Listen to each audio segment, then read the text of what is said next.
నెలసరి సరిగా రావడం లేదా? ఈ విషయాలు తెలుసుకోండి. ఒత్తిడిని సమర్థవంతంగా నిర్వహించడం ఋతు చక్రాలను నియంత్రించడంలో సహాయపడుతుంది.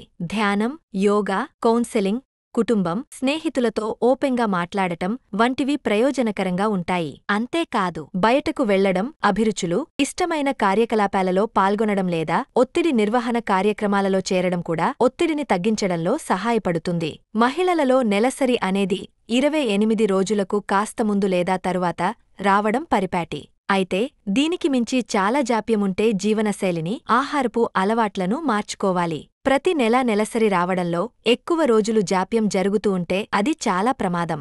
వైద్యులను సంప్రదించడం ఉత్తమం. ముఖ్యంగా గర్భధారణ ప్లాన్ చేసుకోవాలి అనుకునే మహిళలు క్రమం తప్పకుండా నెలసరి వచ్చేలా చూసుకోవడం ముఖ్యం. గర్భం దాల్చడానికి ప్రయత్నించని వారు నెలసరి మరీ ఆలస్యంగా ఎక్కువ నెలలు కొనసాగితే గర్భాశయ సమస్యలు ఏవైనా ఉండే అవకాశం ఉంటుంది. అందుకే నెలసరి విషయంలో ఏ మహిళ కూడా నిర్లక్ష్యం చేయకుండా వైద్యులను సంప్రదించి తగిన చికిత్స తీసుకోవాలి.